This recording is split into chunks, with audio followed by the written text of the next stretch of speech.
성도 여러분, 안녕하세요. 오늘도 말씀으로 승리하는 저와 여러분, 우리 빌립보서 여행 되길 주님의 이름으로 축원드립니다. 우리 지난 시간의 내용을 한번 기억해 볼게요. 우리 지난 시간에는 1장의 후반부를 함께 나눴습니다. 이제 인사를 끝내고, 문안 인사를 끝내고 바울이 지금 감옥에 갇혀 있는 자기의 투옥 상황과 또 그것에 또 비교해서, 그러니까 비례해서 우리 그리스도인들이 받는 고난의 의미가 무엇인가 이야기하는 장면들이었는데요. 우리 세 가지 은혜를 나눴죠. 첫 번째, 이 바울이 이 감옥 안에서 빌립보 교회 소식을 들었더니 이 빌립보 교회를 세웠던 개척 목사인 자기가 감옥에 갇혔지만 그로 인해서 그런 고난과 아픔과 어려운 시련이 다가오므로 빌립보 교회는 오히려 복음을 더 열심으로 겁없이 전하게 되는 일들이 생겼다라고 하는 소식을 들었던 거예요.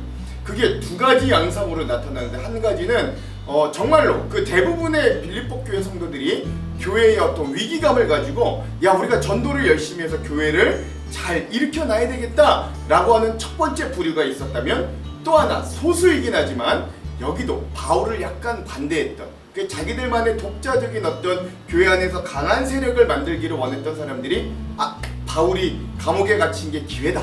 우리도 이 기회에 우리가 열심히 전도하여서 우리의 세력을 좀 넓히는 그런 계기로 삼아야 되겠다 라고 하면서 또 한 부류도 전도하고, 원래 교회인들도 전도함으로 빌립보 지방에 복음이 편안하게 퍼지는 그런 교회가 부흥하고 전열심으로 전도하는 일들이 일어나게 되었다라는 거죠. 근데 바울이요, 그 모든 상황에 대해서 이렇게 말합니다. 나는 나를 바울 사도로 여겨서, 또 여러분들이 내 이 어려움을 통해 위기의식을 느껴 복음을 전파하든, 아니면 나를 반대함으로 여러분들이 나보다 다른 세력들을 더 높기 위해 복음을 전하든, 나는 상관없습니다. 나는 이렇게 예수 그리스도에 대한 복음이 전파된다는 것만으로도 너무 즐겁습니다.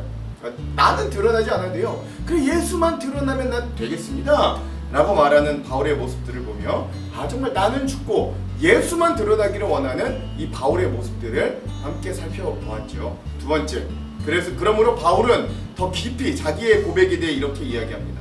복음을 위해 사는 것도 나는 예수를 위함이고, 내가 죽는 것도 복음을 위해, 예수를 위해 죽는다면 그것도 유익으로 여길 만큼 나는 그런 생사관을 가지고 있다. 살아도 예수요, 죽어도 예수요. 나는 예수와 복음을 위해 살든지 죽든지 합니다 라고 하는 이 놀라운 고백을 하게 되는 것이죠. 그러므로 바울은 그러한 자기 어떤 생사관, 우리 그리스도인의 생사관에 대해 이 빌립보 교인들도 통참하기를 원하며, 이 성도가 당해야 되는 고난의 의미, 이렇게 이야기합니다. 우리 그리스도인들의 특권 중에 하나는 예수 그리스도의 부활과 승리에만 동참하는 게 아니라 그리스도 예수님이 우리를 위해 당하신 고난에도 동참한다는데 특권이 있다는 거예요. 이 말이 참 깊죠.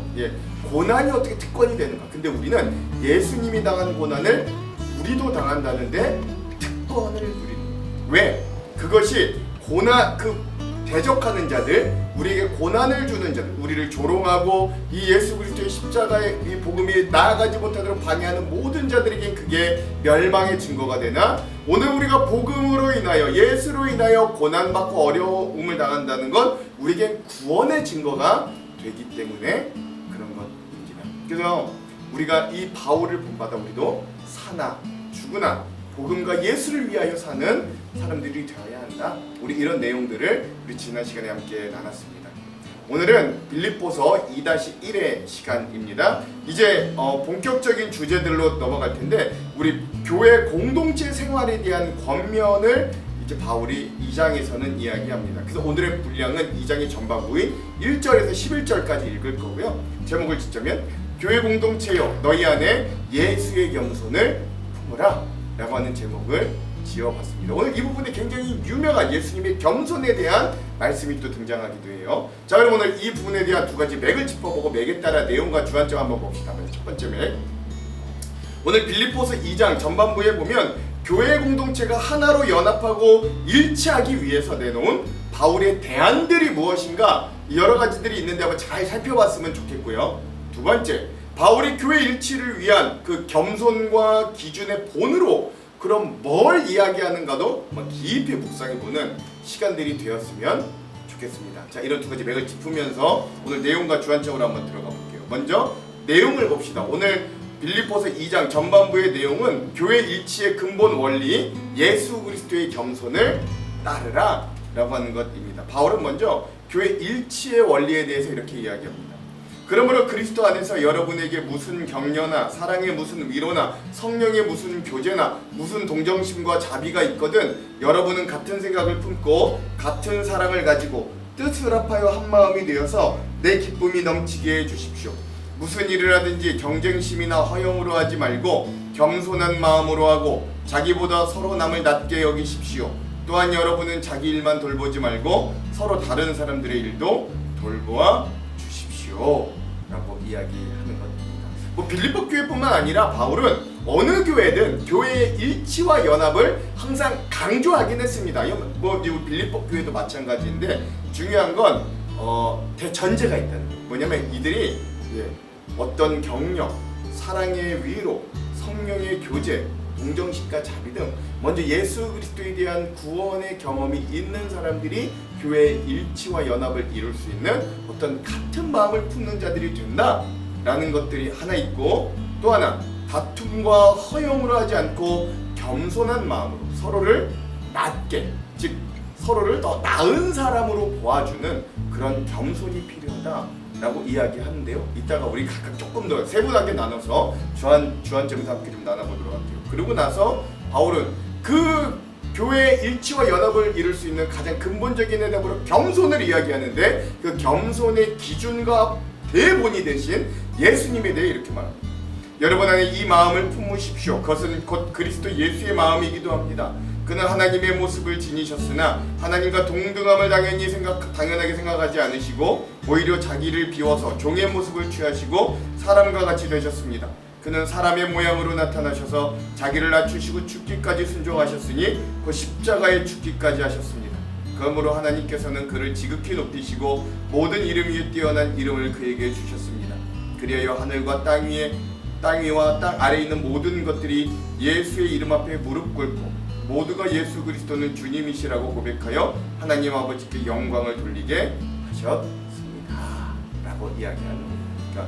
그러니까 우리가 따라가야 될 겸손의 대전제, 겸손의 대기준, 예수님, 하나님과 본체시나 동등됨으로 여기지 않으시고 오히려 사람의 모양으로 사람으로 낮추기까지 하셔서 죽기까지 복종하셨다.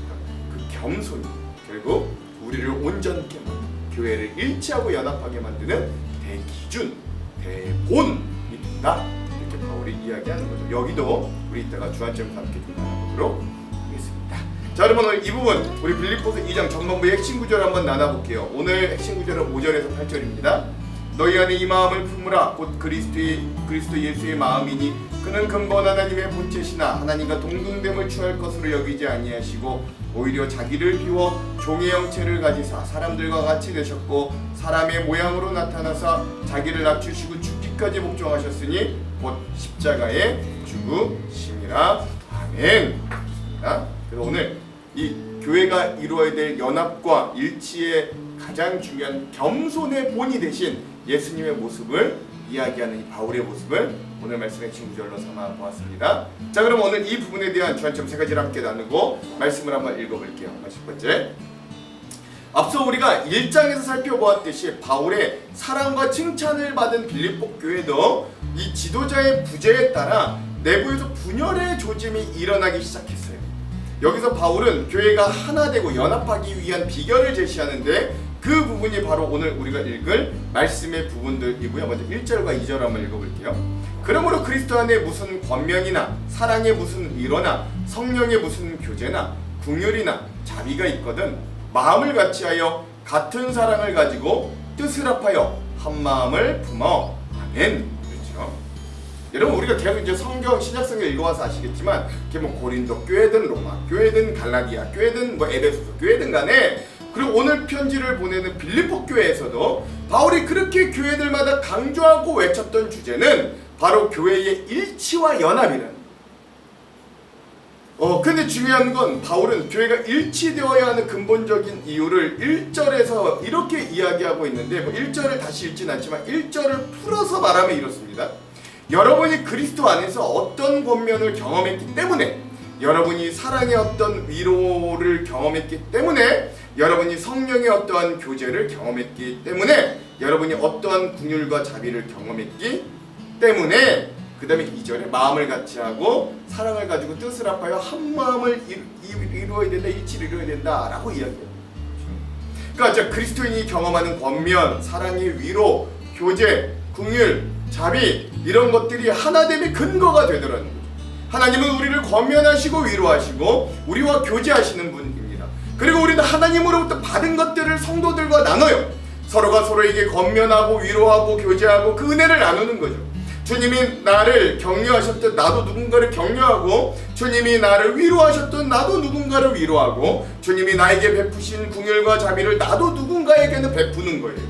교회만 다니는 교인이 아니라 진정 마음으로 예수 그리스도를 영접하고 내가 구원받은 자라고 고백하는 성도와 제자된 사람이라면 누구나 이런 경험을 반드시 하게 됩니다. 해야만 그리스도인이 되는 거예요. 영적으로 다시 태어나서 주님과 새로운 관계를 맺어진 사람은 당연히 이와 같은 경험들을 필수적으로 하게 됩니다. 겪게 되죠. 놀라운 건 그리스도인들은 이러한 신비한 경험을 공통적으로 가지고 있다는 사실이에요. 다른 배경과 개성을 가지고 있는 다양한 사람들이 하나로 연합하고 일치된다는 건 정말 어려운 일입니다. 아니 인간적으로는 거의 불가능합니다. 하지만 각 사람이 먼저 그리스도와 인격적으로 만나서 그분과 하나가 될 때 그 마음이 공동이 되어 일치와 연합이 비로소 가능하게 됩니다. 우린 대한민국 교회만 분열되고 교포와 종파가 많은 줄 알았지만 사실은 초대교회들에서도 이미 내부에서는 수많은 분열과 갈등이 있었음을 알게 되는 거예요. 그러니까 사실 교회도 사람들이 모여있는 공간이기 때문에, 죄인들이 모인 공간이기 때문에 각자의 신앙관도 다르고 각자가 용인할 수 있는 신앙의 범위도 다르죠. 또한 정치적인 입장, 자신이 살아왔던 삶의 규범과 전통, 권위의 문제, 자율의 문제에서도 굉장히 다른 시각차를 나타낼 수 있습니다. 그래서 각자의 기질과 성품 또는 각자 양심의 가책을 느끼는 한도 내에서 신앙의 색깔을 찾아 모이게 되는 것도 어쩌면 당연해 보이는 것도 그렇게 여겨지기도 합니다. 그러나 바울은 그런 수많은 다양성이 존재함에도 불구하고 예수 그리스도를 향한 마음과 사랑은 같아야 된다. 그리고 그 구원의 뜻이 이 땅 가운데 이루어지기를 바라는 마음은 좌나 우를 넘어 연소를 넘어 남녀를 넘어 같아 한 마음을 품을 수 있어야 된다라고 2절에서 말하고 있는 거예요. 그래서 교회 내에서는 그게 정이냐 불이냐 완벽하게 이렇게 규정되는 문제를 제외하고는 정치적인 문제는 되도록 이야기하지 않는 이유도 거기에 있는 겁니다. 각자의 생각이 판이하게 다르기 때문에.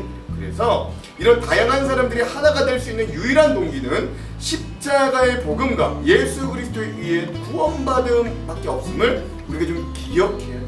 그래서 교회는 다양하지만 그 같은 경험, 같은 마음으로 일치를 이룰 수 있게 됩니다. 그러므로 그리스도인들은 모두 다른 곳에서 시작하여 모여들었지만 같은 경험을 가지고 비슷한 시각을 가진 사람들로 살아가게 되는 거예요. 예를 들면 이런 거예요. 예수 그리스도를 만나고 난 이후에 바뀌어진 세계관이 같고, 하나님에 대해서, 세상에 대해서, 죄에 대해서, 인생에 대해서 동일한 가치관을 가지고 바라보는 시선이 같아졌고, 인생과 고난에 대한 해석이 같아졌고, 죽음 이후에 들어갈 고향과 본향이 같아진 사람들로 살아가기에 우리가 하나로 연합될 수 있는 거예요. 다른 배경과 개성을 가지고 있는 다양한 사람들이 하나가 된다는 건 정말 어려운 일이에요. 인간적인 방법으로는 불가능하지만 각 사람이 먼저 그리스도와 인격적으로 만나 그분과 하나가 되면 그땐 비로소 놀랍게도 그 연합과 일치가 가능하더라는 거죠. 교회 역사가 그걸 증명해왔고, 여러분 우리 사랑하는 하나장로교회 공동체도 그렇게 서로를 대하며 일치와 연합을 이루어가고 있잖아요. 그러므로 어떤 성격이든지 어떤 성별이든지 어떤 환경에서 자라왔든지 어떤 직업이든지 무엇을 좋아하고 무엇을 싫어하든지 관계없어요. 주님과 하나 되었다면 얼마나 많은 사람들이 모이든 관계없습니다. 모두가 하나가 될 수 있는 거예요. 이것이 우리 주님께서 하신 일입니다. 그러므로 여러분 기억하시기 바라요. 우리가 하나 되기 위해서 먼저 그리스도와 하나 되어야 하고, 이게 우리를 하나 되게 만드는 기초가 된다. 그러므로 오늘도 우리의 교회도 예수님의 사랑에 기초하여 하나가 될 수 있기를 간절히 소망합니다. 두 번째, 바울은 이런 일들을 어떻게 구체적으로 그러면 이루어야 되는가, 일치와 연합을 이루어야 되는가 3절과 4절을 통해 심화적으로 이렇게 이야기하죠. 3절과 4절, 아무 일에든지 다툼이나 허영으로 하지 말고 오직 겸손한 마음으로 각각 자기보다 남을 낮게 여기고 각각 자기의 일을 돌볼 뿐더러 또한 각각 다른 사람들의 일을 돌보아 나의 기쁨을 충만하게 하라. 아멘. 그렇죠. 여기서 우리는 다툼과 허영이라는 3절에 나온 다툼과 허영이라는 단어에 집중해 볼 필요가 있는데요. 다툼은 원어로 에리데이아라고 합니다. 헬라어로. 그 뜻이요, 비열한 본성, 이기주의 뭐 이런 뜻이라고 합니다. 즉 우리 인간의 본성이 이기심과 자기 중심성, 이타주의와는 좀 반대되는 거죠. 이는 타인을 생존을 위한 경쟁자 또는 전략적인 동반자로 인식하게 되는 우리의 동물적인 죄의 본성을 이야기하기도 합니다. 즉 우리가 예수님을 만나고 난 이후에는 이런 본성, 옛사람의 모습을 좀 탈피할 수 있어야 된다는 것. 또한 여러분, 한 단어, 허영이라는 단어도 좀 볼 필요가 있는데, 이 허영이라는 단어가 헬라어로 보면 케노독시아라고 하는데 원래 빈 공간 또는 빈 그릇 이렇게 직역되고, 그러니까 영광이 없다, 영광이 공허하다 뭐 이런 뜻이라고, 또는 헛된 진실성이 결여된 의미, 그것들로 허영, 케노독시아라고 한다고 합니다. 즉 이 말은 자신 있는 내용이나 실속 없이 겉으로만 드러내지는 영광, 즉 허세만을 부리는 걸 이야기합니다. 따라서 본문에 아무 일에든지 다툼과 허영으로 하지 말라라는 의미는, 그리스도인들이 교회 안에서 다툼과 허영을 부리지 말라는 의미는 분수에 맞지 않게 과다하게 자기를 드러내고 거칠애를 함으로 다른 사람들의 마음을 상하게 하는 어리석음을 범하지 말라라고 하는 뜻이 됩니다. 그러므로 바울이 그 반대포로 허영, 다툼 이런 것들을 대안으로, 그것들에 대한 반대, 대안으로 제시하는 게 바로 겸손이다. 겸손주. 신앙생활에서 이 겸손이 참으로 중요합니다. 특별히 여기 3절과 4절에 나타나는 겸손에 대해 구체적인 행동이 두 가지로 나타나는데요. 첫 번째는 뭐냐? 그 겸손이 첫 번째는 남을 나보다 좋게, 낮게 여기는 마음입니다.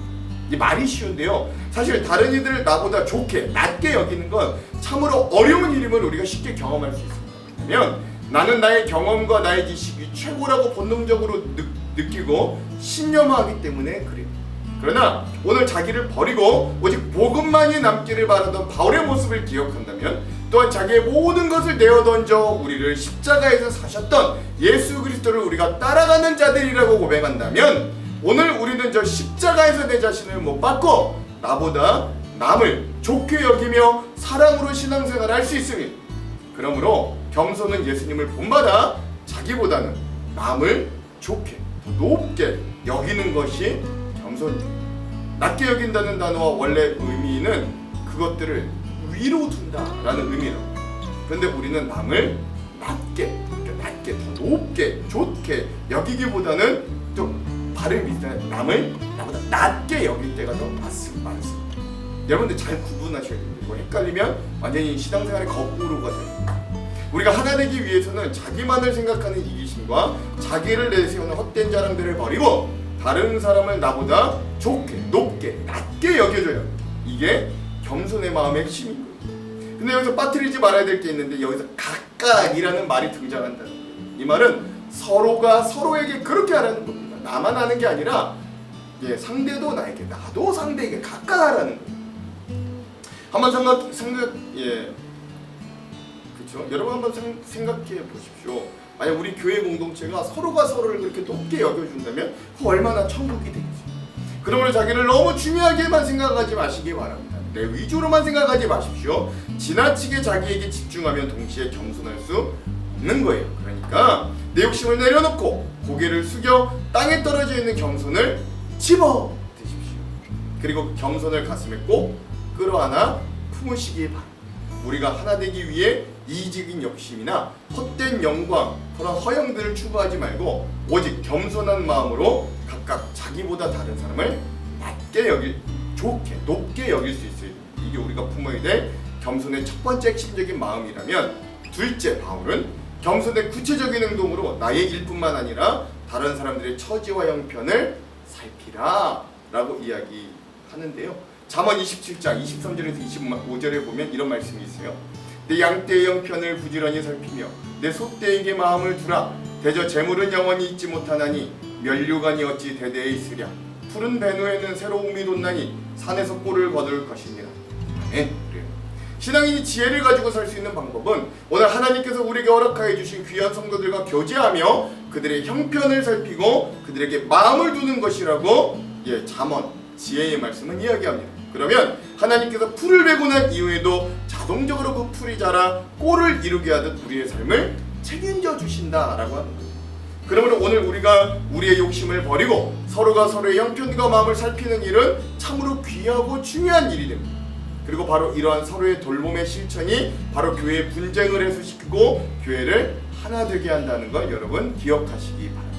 그러므로 살아가는 성도 여러분, 오늘 우리도 나보다 남을 좋게 여기고 겸손하게 사랑을 실천하는 귀한 인생들이 되길 간절히 소망합니다. 그런 공동체가요, 향기 나는 공동체예요. 욕심의 열매는 그득그득 맺어 썩은 내 풍기는 공동체는 거기가 아무리 크고 화려해도 하나님이 곧 이내 심판의 도끼로 찍어버리실 나무밖에 되지 않아요. 적더라도 좋은 열매를 맺는 나무를 하나님은 기다리시고 응원하실 줄로 믿습니다. 그러므로 오늘 우리의 교회가 하나 되기 위하여 오늘 우리도 겸손함으로 교제하고 사랑으로 서로를 높여주고 사랑으로 귀한 공동체가 되는 우리 한장로교회가 되기를 주님의 이름으로 축원드립니다. 우리의 가정도요. 자, 마지막 세 번째, 교회 일치와 연합을 위하여 겸손을 강조했던 바울은 이제 그 겸손의 가장 큰 본이 되자 또 절대적으로 기준으로 보여주신 예수 그리스도의 겸손에 대해서 이야기합니다. 오늘 본문 오늘 핵심 구절이기도 했죠. 5절에서 8절. 너희 안에 이 마음을 품으라. 곧 그리스도 예수의 마음이니 그는 근본 하나님의 본체시나 하나님과 동등됨을 취할 것으로 여기지 아니하시고 오히려 자기를 비워 종의 형체를 가지사 사람들과 같이 되셨고 사람의 모양으로 나타나사 자기를 낮추시고 죽기까지 복종하셨으니 곧 십자가에 죽으심이라. 아멘. 교회 일치를 이루기 위한 필수 항목이 겸손인데 그러한 겸손의 완벽한 본을 보이신 예수님에 대한 바울의 소개입니다. 특별히 예수님의 삶은 그야말로 복음의 불꽃 같은 삶을 살았다라고 할 수 있어요. 먼저 예수님은 스스로가 자기 자신을 내어 던졌습니다. 자기 부정을 무엇보다 먼저 하신 거죠. 그래서 예수님은 자기 자신을 내려놓는 일을 계속적으로 진행하십니다. 이 땅에 올 이유가 없는 절대자, 하나님과 동등하신 분, 시간과 공간의 제약을 받지 않아도 되는 하나님께서 이 땅에 한계 많은 인간의 몸을 입고 오신 것, 즉 성육신하신 것, 이것이야말로 온전한 자기 부정입니다. 여러분, 세상의 어떠한 신도 인간의 구원을 위하여 자신이 몸소 인간의 몸을 입고 이 땅에 거꾸로 내려온 적은 없어요. 그리고 예수님은 자신을 오로지 비운 그곳에 십자가의 은혜를, 십자가의 불꽃을 가지고 오신 것. 그리하여 오늘 말씀의 바울은 그런 예수님을 만나 자기도 변화되었다. 그 예수님의 겸손의 불꽃, 그 사랑의 열정의 불꽃이 자기의 마음에도 옮겨 붙었다라고 이야기하는 것. 그리고 그러한 그리스도의 자기 부정과 겸손이 오늘 우리의 자기 부정과 겸손으로 옮겨 붙어야 된다라고 이야기하는 거죠. 그래야 그 예수님을 제대로 만난 바울은 스스로 자유로우나 모든 사람의 종이 되었고 율법 아래 자유로우나 율법 아래 있는 자들처럼 될 수 있고 많은 능력을 가지고 있으나 약한 자와도 같이 될 수 있다고 까지 고백할 수 있게 되는 거예요. 비로소 내가 공감할 수 있게 되었다라는 거예요. 생각해보면 그래요. 만약 바울이 다메섹에서 예수 그리스도를 만나지 않았다면 그가 이방인들과 이렇게 공감할 수 있는 사람이 되었어요.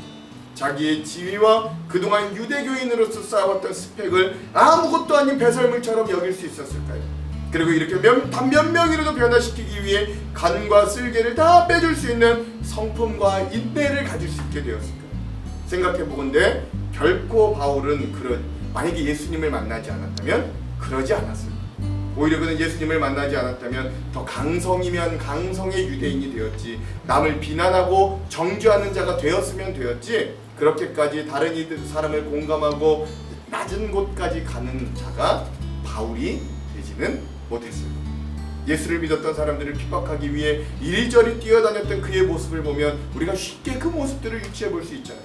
그러므로 오늘 본문에서 바울이 말하는 겸손은 우리가 흔히 말하는 입으로만 겸손한 거짓 겸손을 이야기하는 게 아닙니다. 바울이 말하는 그리스도의 겸손은 자기 부정에까지 이르는 철저한 낮아짐, 철저한 자기의 버림에서 나오는 겸손 그까지를 이야기하는 것. 그러므로 누구든지 나를 버리지 않고는 예수의 진정한 제자가 될 수 없고, 이런 진정한 겸손을 추구하지 않으면 우리 이내 쉽게 우리 자신을 우리의 삶의 주인으로 모시고 살아가는 육에 속한 자들이 되고 말 것입니다. 우리 아무 생각 없으면 결국 또 내가 막 주인 돼 살아가잖아요. 그래도 오늘 우리가 이렇게 영상으로나마 함께 말씀의 은혜를 나누고 하루를 보내는 이유는 우리 스스로가 그러한 그리스도인으로서 살기를 소망하기 때문이다. 저는 믿습니다. 우리가 예수님을 닮아 되게 겸손하고 싶기 때문에 이렇게 영상으로라도 말씀을 나누는 거잖아요. 그러므로 오늘 우리는 그 강도의 차이는 좀 있다 할지라도 그리스도인으로서 참된 변화를 추구하며 살아갑니다. 그러므로 오늘 우리는 그러한 우리의 마음 가운데 예수님께서 임하셔서 우리를 변화시켜 주시기를 간구하며 살아갑니다. 예수님께서 근본 하나님이시나 자기를 하나님과 동등되이 여기지 않으시고 자기 자신을 부정함으로 겸손히 이 땅에 오셔 구원을 이루셨음을 기억하십시오. 이걸 바울은 겸손이라고 표현했지만 그건 우리 입장에서 겸손으로 여겨지는 거고, 이 겸손을 하나님 자신에게서부터 바라본다면 예수님의 인간을 향한 사랑의 열정이라고 할 수 있습니다. 마치 한 번도 다른 사람에게 무릎 꿇지 않았던 사내가 자신을 사랑하는 자녀의 눈높이를 맞춰 이야기하기 위해 무릎을 꿇고 그 눈높이를 맞춰주는 일과 같다고 하겠습니다. 우린 그 아비의 무릎 꿇은 눈높이의 사랑을 겸손이라고 말하기보다는 자식에 대한 온전한 사랑과 열정이라고 이야기하는 게 더 맞는 표현일 수도 있잖아요. 물론 겸손도 있지. 바로 오늘 말씀에 등장하는 예수님의 겸손은 그런 뜨거운 죄인을 향한, 우리 인간을 향한 그리스도의 사랑과 열정이었음을 또한 기억하십시오. 그리고 우리가 그분을 따르는 성도들이라면 자기 부정을 통한 자기 자신으로부터의 변화도 시도할 수 있어야 됩니다. 그런데 그것이 성도들의 겸손, 즉 우리도 예수님이 하셨던 사랑의 불꽃을 우리도 소유하게 됩니다. 그리고 예수님의 열정과 우리의 불꽃이 만날 때 어마어마한 변화가 나타날지 모르는 그런 하나님의 영광이 이렇게 나타날 줄로도 믿습니다. 오늘 본문의 마지막 9절에서 11절. 이러므로 하나님이 그를 지극히 높여 모든 이름 위에 뛰어난 이름을 주사 하늘에 있는 자들과 땅에 있는 자들과 땅 아래에 있는 자들로 모든 무릎을 예수의 이름에 꿇게 하시고 모든 입으로 예수 그리스도를 주라 시인하여 하나님 아버지께 영광을 돌리게 하셨느니라. 아멘. 그러므로 우리가 우리 스스로를 낮추면 하나님이 높여주시는 거예요. 오늘 자신을 부정하기까지 낮추신 겸손의 왕 예수 그리스도를 모든 입으로 주라 시인케 하시고 그 이름 앞에 무릎 꿇게 하신 하나님은 오늘 그 겸손의 모습을 따라 신앙생활하는 우리도 높여주시리라 우리 확신할 수 있어요. 사랑하는 성도 여러분, 그러므로 오늘 우리가 그 예수님의 겸손을 따라 그 사랑의 열정을 따라 우리도 겸손하게 주님을 묵묵히 섬기고 우리 가정, 우리 교회, 우리가 만나는 자들에게 서로가 서로를 사랑하며 상대를 낮게 여겨주며 형편을 살펴주는 우리 귀한 하루 되시기를 주님의 이름으로 축원합니다. 기도할게요. 하나님, 오늘 우리도 예수님의 자기 비우심, 죽기까지 복종하신 그 겸손을 따라 그 사랑의 열정을 따라 우리도 우리에게 주어진 가정, 이웃들, 동료들, 하나님 우리 교회 성도들에게 서로를 높게 여겨주고 하나님 서로의 형편을 살펴주는 귀한 겸손, 일치를 이루는 삶이 될 수 있도록 인도하여 주시옵소서. 그렇게 하실 주님 기대하며 예수님 이름으로 기도합니다. 아멘. 그럼 사랑하는 성도 여러분, 오늘 하루도 말씀으로 승리하십시오. 사랑하고 축복합니다. 화이팅! 제2장. 그러므로 그리스도 안에 무슨 권면이나 사랑의 무슨 위로나 성령의 무슨 교제나 긍휼이나 자비가 있거든 마음을 같이하여 같은 사랑을 가지고 뜻을 합하며 한 마음을 품어 아무 일에든지 다툼이나 허용으로 하지 말고 오직 겸손한 마음으로 각각 자기보다 남을 낫게 여기고 각각 자기 일을 돌볼 뿐더러 또한 각각 다른 사람들의 일을 돌보아 나의 기쁨을 충만하게 하라. 너희 안에 이 마음을 품으라. 곧 그리스도 예수의 마음이니 그는 근본 하나님의 본체시나 하나님과 동등됨을 취할 것으로 여기지 아니하시고 오히려 자기를 비워 종의 형체를 가지사 사람들과 같이 되셨고 사람의 모양으로 나타나사 자기를 낮추시고 죽기까지 복종하셨으니 곧 십자가에 죽으심이라.